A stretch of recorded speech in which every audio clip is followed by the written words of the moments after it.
जुनेद घर ही है? अच्छा चलो ठीक है।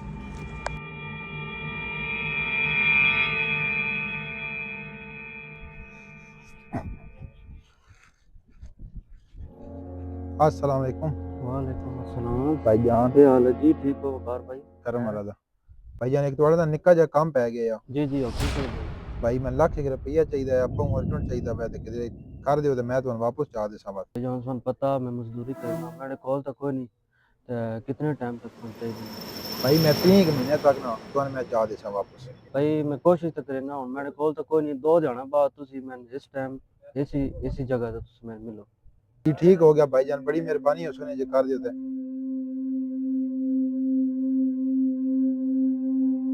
यार अज तक आया तो नहीं टाइम भी कम हो गया वै तुहानू पता नहीं अज सी या नो सी के बनसी अल्लाह खैर करे। अस्सलाम वालेकुम वकार भाई। वालेकुम अस्सलाम क्या हाल भाई है? ठीक करम हो? वाला दा खैर है? भाई मैं तो काफी देर से इंतजार पे करता मैं तो परेशान है पता नहीं हो या ना हो।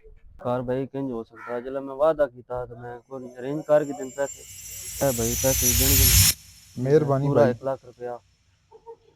चलो पूरे होने कितने गए। वकार भाई 3 महीने के अंदर अंदर मेहरबानी करे मैं किसी को लैके देते इंसान ठीक है ये ठीक हो गया भाई 3 महीने के अंदर इंशाल्लाह मैं तुम्हें चाह जी देसा मैं वापस। सब वड्डी रकम है लेकिन ये मेहरबानी करे ठीक इंशाल्लाह भाई ठीक मेहरबानी भाई। अल्लाह हाफिज। 3 महीना टाइम देते हैं वकार हो तो 4 महीने हो गए ना। चलो मैंने उसको लो। अस्सलाम वालेकुम वकार वालेकुम भाई मैं अस्सलाम थानेदारी कोल बस खैर हुआ किधर जुले हो? भाई मैं तो काम पे बंदा तुझे शहरी आए हो।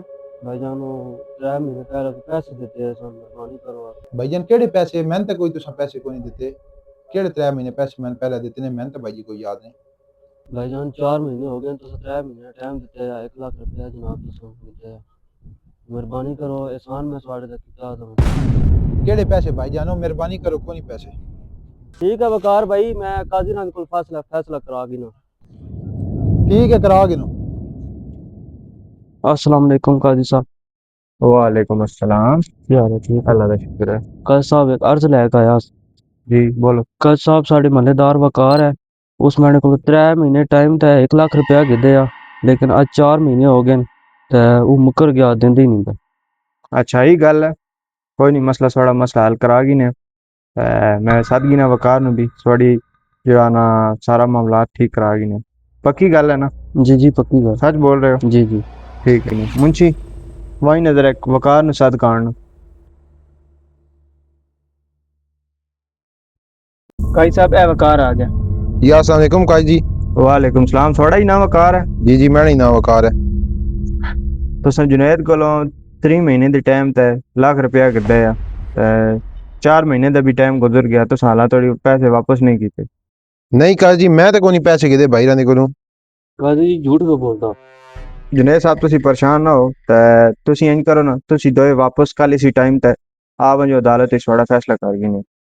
जी ठीक है काजी। आज मैं ताने को पैसे कढ़ाया सा। केड़े पैसे?